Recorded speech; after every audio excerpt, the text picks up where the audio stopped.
Hello everyone and welcome to the 4th episode of All the Mods 3.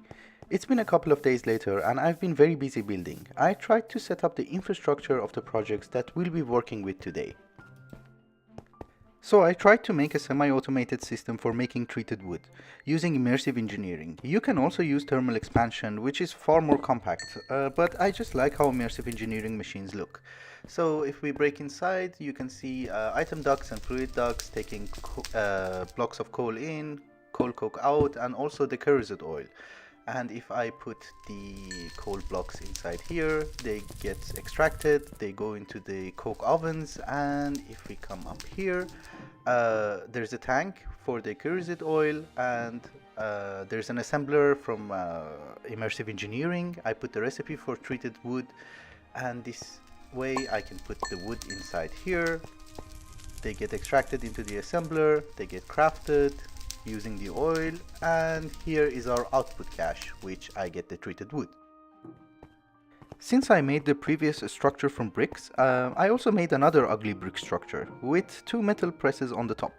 One is for making the immersive engineering wires, so if I put the copper ingots in this cache, they'll get extracted, and one for the casings for the shells used in guns and turrets from immersive engineering. The servos are extracting one item from each cache per second, so there won't be any overflow of items, and they all go into an ender chest in that steel structure. And since I wanted to avoid mining in between episodes, I set up some ore miners from environmental tech, and nice, another endermite. Anyway, there is one resource miner with white lens in order to get mica for the upgrades, and I'm also collecting a bunch of other goodies. There are 3 ore miners as well, and everything is powered wirelessly. I also upgraded our canola production with some greenhouse glasses, and there is also an agri-carnation flower from Botania down there with a small mana pool. I'm having a lot of power issues, not because of the advanced generators, but because of canola production. I also added some canola presses, made a hut, tried to tidy up this place a little bit, make it look slightly nicer than what it was. I hope it's okay. And if we come here, that will be our Botania area. I will transfer everything there. And if we come here, I'm also trying to let me show you this one as well. I also realized that I can make Inferium essence fairly easy. I just have to put these phyto grows here, and they produce a lot of Inferium essence.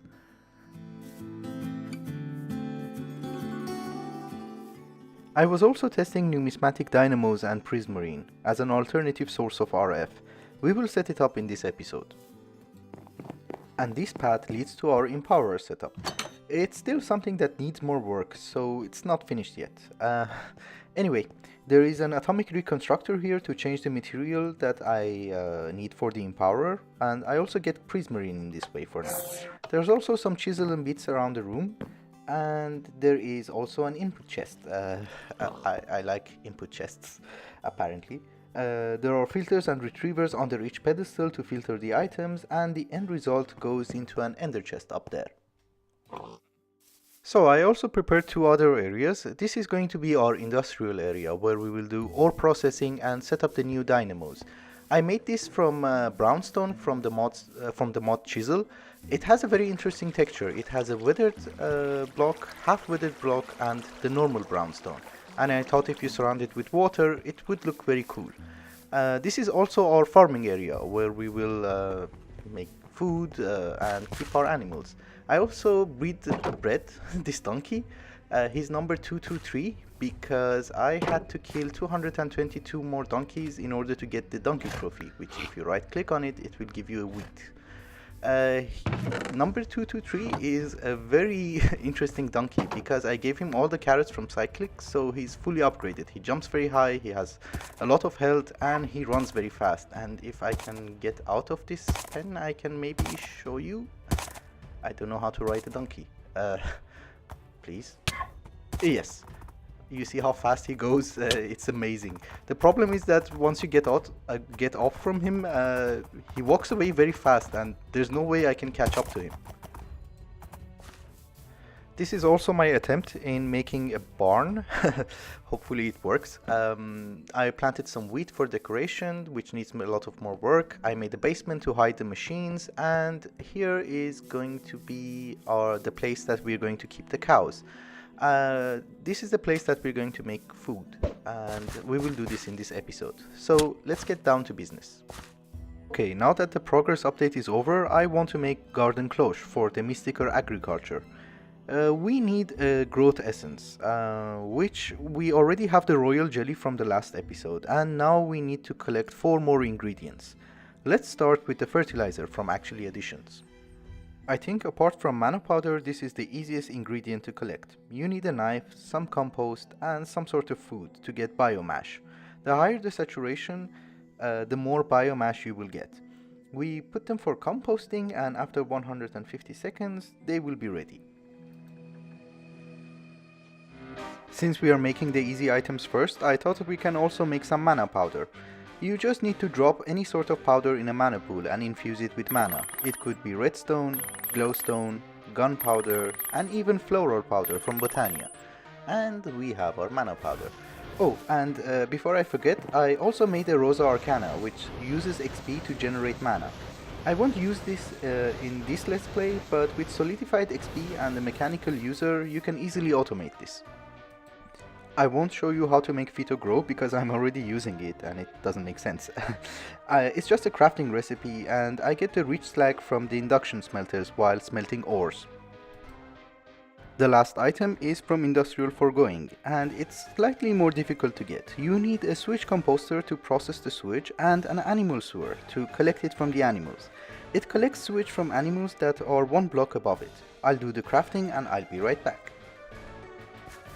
I'm going to set up the PPP, the poop processing plant, at our barn. I made a personal chest from Mechanism. It's like a shulker box, but with slightly more storage. I have some cows in golden lassos and some wheat for breeding them. My particles are off, and this is why you won't see the hearts. And since cows make a lot of noise, a muffler. So the first thing we are going to need is power. So 1 quantum entangleporter, and I just make sure that everything is set. Yep. And an IO crystal. And as usual, we connect the IO crystal to the energy crystal. And we just covered this thing up with a concrete, and no one would ever know that it was there. I had to make another muffler because they were making tons of noises. The 1 muffler was not enough. So we put the animal sewer here, and we put the range upgrade in, because otherwise it would just do 1 block above it, and that's not enough. We give it power, and we get sewage. Cool. I can put the rest of the upgrades. Yep. Then the sewage composter, and we give it power, some fluid ducts, and a servo. I really miss the conduits from Ender.io. They don't need these servos and retrievers. It was so much easier. Okay, cool, we have the fertilizer. Now that we have all the components for the growth essence, I just have to set up the filters in our Empower room. And I also know that I can easily automate this with applied energistics, but I actually enjoy having different locations for different mods instead of just making a huge base and dumping everything inside and never going out. After all, it's Minecraft, and in this way you get to build more and walk around a bit, which is quite cool. Any second now. Yes! To do anything at the engineer's workbench, you need the blueprints. You can craft them all except the blueprint for the electrodes needed for the arc furnace, which you either have to acquire by trading with an immersive engineering villager or find it in a loot chest. Anyway, I'll finish crafting the rest of the components for the cloche and I'll be right back. Empowerer is very slow. It's been more than 20 minutes. Now that we have a stack of growth essence, I can finally make a stack of garden cloches, and hopefully I made my calculations correctly, and we will know now. Yes! Okay, cool. I'll make another stack of growth essence because that takes a lot of time in the Empowerer. Garden Cloche is an amazing device, but in order to work efficiently, you need to provide it with fertilizer. You can use any type of fertilizer that you want, even bone meal, but I'm going to use the fertilizer from forestry, because we get thousands of apatite ore and it would be nice to use them for something at least. The fertilizer is a crafting recipe, and since we don't have auto crafting on our ME system, I'm going to use the export bus to export sand and apatite into a crafter from RF tools and then extract it into an ender chest. This way, wherever we have a set of garden cloches, we can easily provide them with fertilizer. So the export bus, capacity card, and I also need the ores, and I borrow them from here. We put them in the export bus and acceleration cards. This should work very fast if we give it power, and boop. Wow, that's very fast. And finally the ender chest, and you are exporting, I hope. Yes, you are exporting. Okay, I just have to attach a storage bus to our storage drawers for sand, and we're good to go. I thought since we are using the crafters from RF tools, we might as well set another one up for processing the Inferium essence. You can always import them directly to your ME system and use auto crafting to make, let's say, Insanium. But that's too time consuming and causes a lot of lag. I think it's better to craft the Insanium first at the source and then break it down to the lower tier ones using auto crafting. I know that the crafter has an option to keep the infusion stone at its internal inventory at the last step, but I never managed to make it work, so at the end I just make blocks of Insanium to avoid this problem. So our next order of business is to get more power, and for that I'm going to use Numismatic Dynamos from Thermal Expansion. With a certain augment, they accept gems in order to generate RF. I'll be using Prismarine. Although diamonds make the most power, you need 9 diamond essences in order to make 1 diamond, but with only 3 guardian essences, you get 12 Prismarine. So this seems to be the more efficient method. We are going to use Garden Cloche in order to make the guardian essence, and I think 4 should be enough. So I'm going to make 4 guardian seeds for the cloches. Since I already made a small industrial area, I thought I'll set up the dynamos here. The cloche itself requires water and fertilizer as input, also some RF, which we're going to do it wirelessly from the animal farm, and there's also a piping to extract the output. I'll set everything up and I'll be right back. So with this last servo, everything should be working fine. We should be getting fertilizer and water in the cloche, and yes, we're getting that. Okay, cool. I'll go get the dynamos. I made 40 dynamos, 40 resonant kits, 160 augments, and sufficient resonant flux ducts. This is by no means an early game setup, because you need tons of Indirium, Signalum, Electrum, and etc. If my calculations are correct, we will be generating 34,000 RF per tick. The Prismarine production should be able to keep up with the consumption of the dynamos, and the system will be self-sufficient and independent. And that's how I like it, because I don't have to manage it anymore.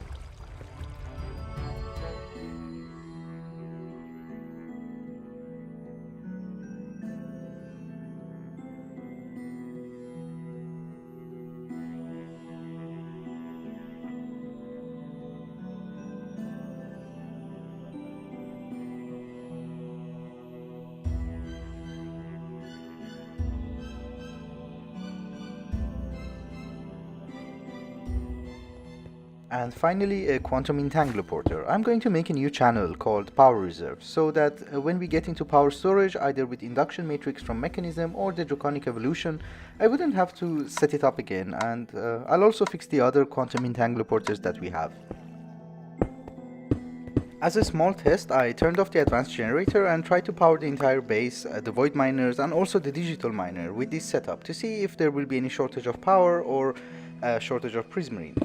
Everything seems to be running smoothly, so we can proceed with our next project, which is food. So there is a mod in this mod pack called the Nutrient mod. Basically it gives you bonuses depending on the number of ingredients you use in your food. Right now we are eating sushi, which gives us 3 different nutrients, so we get 6 extra hearts. I did a search in the JEI, and it seems the only food that gives us all 5 different nutrients is the delighted meal, apart from notch apple of course. It requires a lot of ingredients, but we can make most of them, including the raw beef with garden cloche. The cheese and the salt will be a small challenge without Ender IO, but I think we can use a sequential fabricator from thermal expansion. I also need to make an animal rancher from industrial foregoing to milk the cows. I'll set up the system and I'll bring you back. Alright guys, I'm back and I made the assembly line. It's not exactly a work of art, and this is why I'm hiding it in the basement. So there is a rancher from industrial foregoing which milks the cows, and I don't know why they all group up in that corner. Anyway, there are two sequential fabricators from thermal expansion with a fluid augment. This way I don't need to use buckets to do the crafting. One of them is for salt and the other one is for making the cheese for the burgers.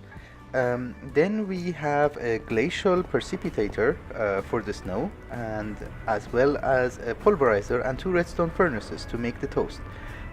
They double the food output because of the Treviction chamber augment. It has a very difficult name. And there's also a drawer for the seeds. The rest of the ingredients I'm making with garden cloche.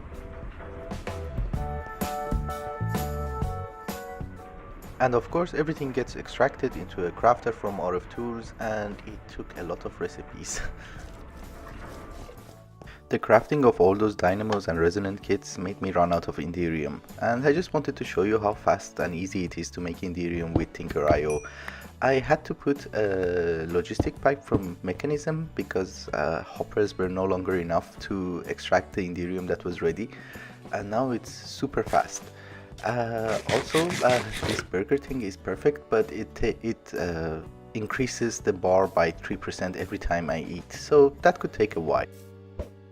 The next thing I want to do is to move our Botania setup to the small island I prepared in between episodes. I also saved a lot of mana in mana tablets and crafted the runes that we will need, so that we don't have to waste any time on crafting. However, before I move, I want to make the portal to Alfheim, and for that we need Terrestrial, so that's the first priority.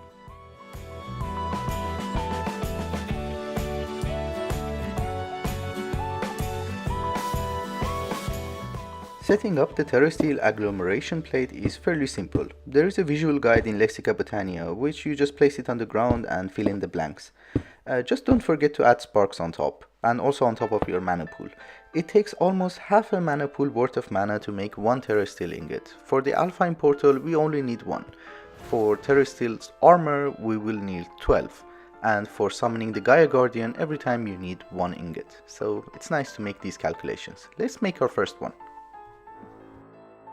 To make the Terrestrial you need 1 mana diamond, 1 mana pearl and 1 mana steel, and a lot of mana. And this is why I am standing on top of the Rosa Arcana, to provide our mana pool with slightly more mana. Maybe it will be a little bit faster, I don't know. If you have 1 mana pool supporting the Terrestrial plate, it will take a lot of time. But if you have, let's say 10, this process will be almost instant. And it should be ready by now. Yep, it's ready. Cool. You need to convert the Terrestrial ingot that you have into nuggets. 6 for the Naturo pylons and 3 for the Alfheim gateway. I'll do the crafting, I'll set up the portal, and I'll be right back. Alright guys, I set up the portal and I filled in the mana pools. You need a decent amount of mana to start the portal, but maintaining the portal does not require that much mana. I put, okay, lag. Some sparks, the pylons, and we just need to right click and our portal is open. You cannot walk into the portal, nothing will happen, but you can throw stuff and get the Alfheim equivalent. The first thing that you should throw is your Lexicon Patania to get the Alfheim knowledge. Cool. Yeah. Well, I already read that, so there's no point of me reading it again. I need some Elementium, some Dragonstone, some Alfheim wood for the new mana spreaders, and some pixie dust. The conversion rate between mana steel and Elementium is 2 to 1, so if you put a stack of mana steel into the portal, you will only get half a stack of Elementium back. That's how it goes. Now that we have access to the Alfheim portal, we can make the Elven mana spreaders. They transfer mana much more faster than the basic one we have, and they can also be upgraded to the Gaia mana spreaders, which are the highest tier. Also, I'm making some mana lenses, potency and efficiency. This will allow mana spreaders to fire bursts of mana more rapidly and carry more mana with each burst. The recipes are in the JEI, however, in order to make a composite lens, you just need to put the two lenses and a slime ball in a crafting grid, and you will have your composite lens.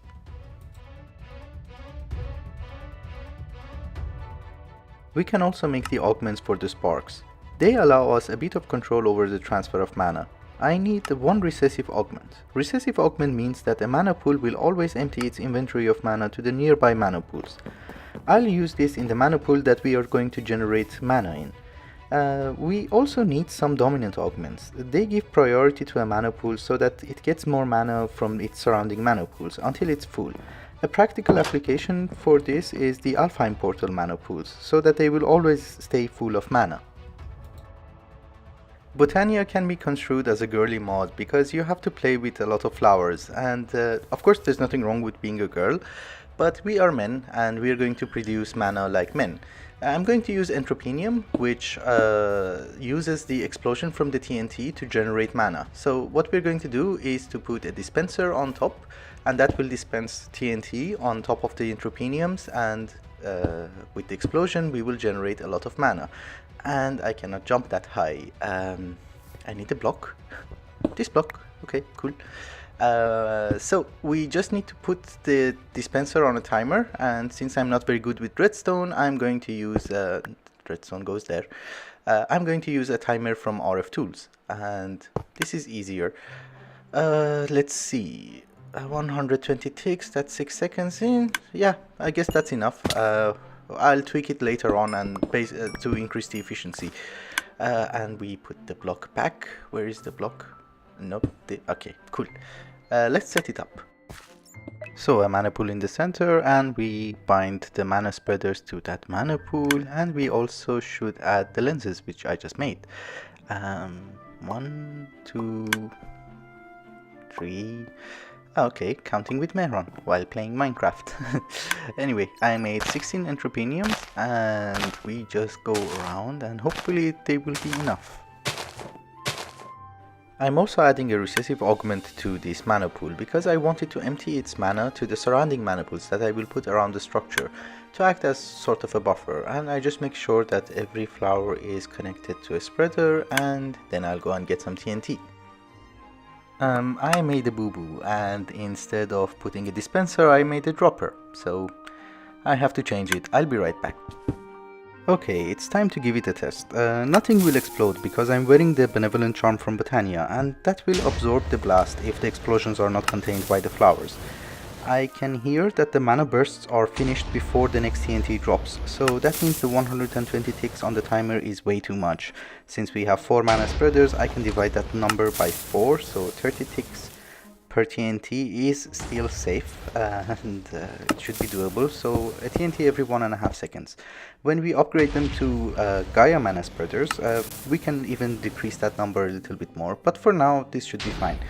I'll just have to add a lot of mana pools around the structure, because if the center one goes full, then I'll be making a huge hole until bedrock. As a very small note, you should know that a mana pool in Botania works the same way as a chest in vanilla Minecraft, meaning that if you add a comparator next to it, you can get a reading and a redstone signal if it's full or not. So if you take that redstone signal and take it to the dispenser up there, you can technically automate this system. I'm personally not going to do that because I think an ugly redstone tower inside this ugly tower will be very ugly. But it's possible, and there are a lot of YouTube videos on that. I'm going to add 3 more mana pools, one for converting material into their Botania equivalent like mana steel, mana diamond, and etc. And one for alchemy catalyst, and if I put a mana pool on top you can see the yellow thing inside, and one for conjuration catalyst, and if I add a mana pool you can see that it's red, so you won't confuse them. And of course I'm going to add sparks on top, and I'm going to make them dominant because I want them to be always full of mana. The last things that we're going to add in this episode, in this island, will be 2 more mana pools, one for the runic altar and one for the brew stand from Botania. And of course we're going to make them dominant so that they're always full of mana. We will add 2 mana spreaders and the runic altar and the brew stand. And that's not a brew stand, this one. Cool, we're done. I was hoping that during the night this place will be beautiful, but apparently mana does not emit light. So until we get to luminizers, that's how it's going to look. For now I'm okay with it because it's fully functional. So we're going to burn 1 TNT per second, and we need a lot of TNT. So I made a basic TNT machine here. There's a stoneworks which makes gravel. Gravel goes into a pulverizer. It gets pulverized into flint. Flint goes into a crusher for mechanism, gets converted to gunpowder. This one makes sand, and everything, it's too fast, and everything goes into this crafter from RF Tools, which makes the TNT. And we just give it power, and we get TNT. I'll just install a cache, and we will have a lot of free TNT. And everything ugly should be put behind the wall. So I made a wall, and just a cache is outside so that I can access the TNT. I'm going to fight the Guardian of Gaia today, and for that we're going to need Terrestrial armor. And of course for the Terrestrial armor we're going to need at least 12 pieces of Terrestrial. We're also going to need Terrestrial in order to initiate the fight, and I don't know why I was pushed back. That's not good. Anyway, that's a lot of mana, and I'm not sure if I have enough mana tablets, because producing mana still takes a lot of time. I don't have any mana tablets. Cool. That's going to take a long time. This was literally take 100. I don't know why I put the terrestrial thingy up here, because I thought, I just ender pearl until we get the luminizers. But ender pearling to a small platform on top of a mountain, it's not an easy thing, or I'm not very good at ender pearling anyway. So as I told you, if you have more mana pools, this process is super fast. It uses the same amount of mana, but now you just finish in like half a second. I don't think I have enough for the entire thing, but in any case I'll cut the video and I'll be back once I'm done. So I finally got the 12 ingots that we needed, and now we can upgrade to Terrestrial. It's a very good armor. It's stronger than full diamond gear, repairs itself with mana so you don't need mending. It generates mana passively and gives you knockback protection as well as feather falling. It also gives you a 20% discount on mana while using Botania tools. So in short, it's an amazing armor. And I think it also looks cool. There you go. Let me go to F5. No, the other one. Yeah. It looks cool. I mean, it's much cooler than the mana steel one at least. As I have said, the Lexicon Patania is a very complete instructions on how to play the game, and it literally tells you how to make the structure you need to summon the Gaia Guardian. And for that you need to make a beacon and put 4 pylons, which I have already made, and I'm running out of dirt. Nice, and there will be a hole there. Okay, for now. And 4 pylons, here, here, and here. Okay, and it tells you that the structure is complete. I also set up the 3, let's take some grass and fill this thing in, because I don't want to fall in a hole while fighting the guy. So I put up 3 beacons here, and we're going to set them to speed, strength, regeneration, and I also made some potions from Botania, which could be useful. I have done this battle tens of times, and you have probably seen it on YouTube hundreds of times, so there's no point of me showing you the entire battle and saying that, oh, I'm swinging my sword, oh, I'm eating a golden apple, oh, I'm dead. I think what I will do is that I will fast forward this fight and also show you the end results of the second tier fights, so that we can talk about the results of the dices and see what we can get. So I'll bring you back.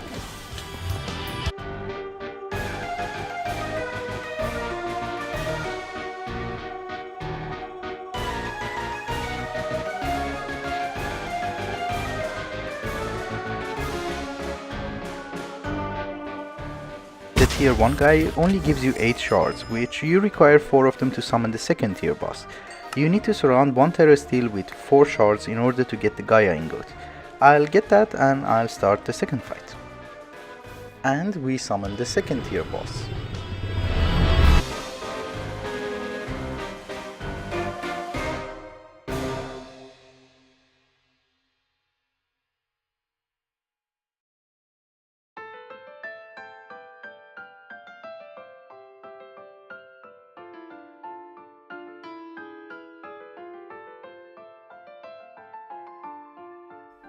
And let's see our reward. Not the bone, the reward. Eh. Thank you, Vasky, god of Botania, but I would have preferred a Ring of Odin. But this is also fine. It's really cool. It summons up to 12 weapons and you can fire it into a distant target. So let's try it on that pig. That's basically what it does. It causes a small explosion, it does not damage the dirt, and I think the pig is dead. Yeah, okay, cool, it's dead at least. We don't have any use for it, but it's okay. Okay, and now it's time for the second fight. Well, technically it's the third fight, but it's the second fight of the second tier boss, so it's the second fight. I'm very confused sometimes, so you get the idea anyway. And let us see our reward. Please be Ring of Odin, please be Ring of... Oh, really? Okay, that's nice. I was very lucky. Actually, I would have been lucky if it was the first reward, but I'm still lucky, I guess. Basically what it does, it gives us 10 extra hearts, so we will have green hearts if we are fully saturated, yep. And it will save us from getting suffocation damage or hunger damage, or also I think wither damage. It's basically the best ring that you can find in Botania or anywhere else. Let's do the third fight.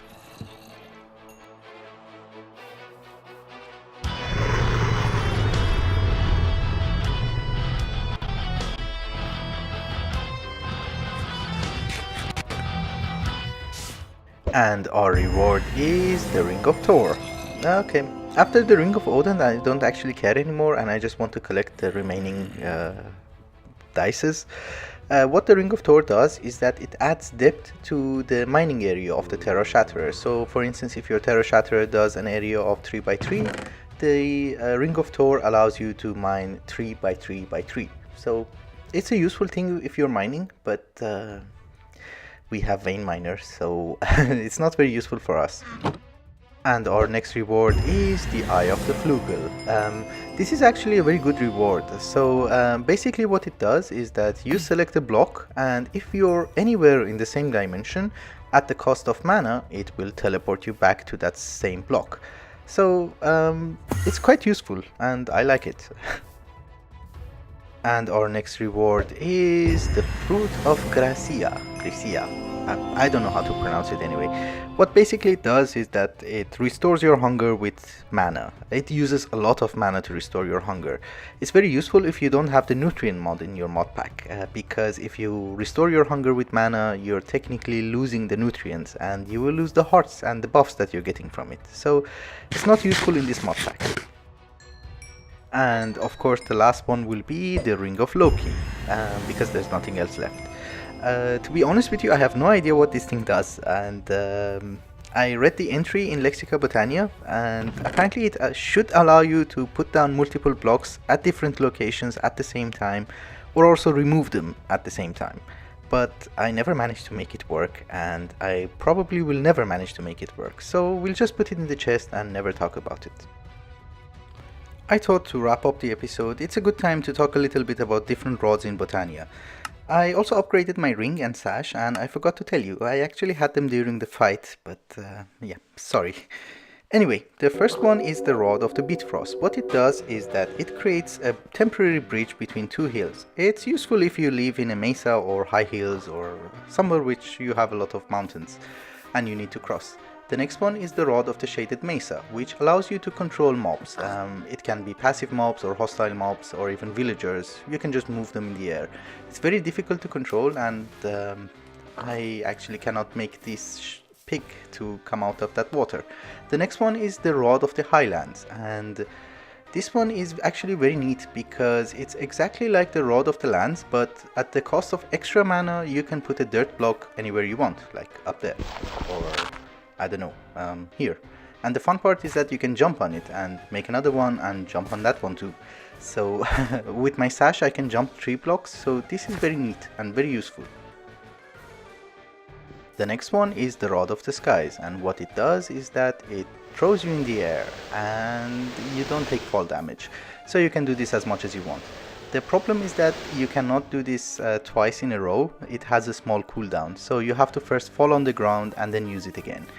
I think it's very useful if you have an elytra and if you're not opting for a jetpack or something else, but it's a nice thing. The next one is the Rod of Terra Firma, and what it does is that it will level up the ground. For some reason it's not doing that. I'm hearing things and I'm seeing particles, but it's not doing anything. Well, what it does is that it will level up the hill and also raise the ground so that you will have a flat area. Why isn't it working? Oh, okay. Yeah, it's actually working and it killed the sheep. It's very useful if you want to just make a flat area. And the last one on the list is the Terra Truncator, and which brings down any trees that are connected to each other at the cost of mana, even if they're connected by only leaves. So you can bring down the entire forest, as long as you have mana, of course. We don't have a tree farm, so until we get that, I'll be using this a lot. It's also time to wrap up the episode, because this one is super long, and I thank you a lot for watching, and I hope you enjoyed it. Bye bye.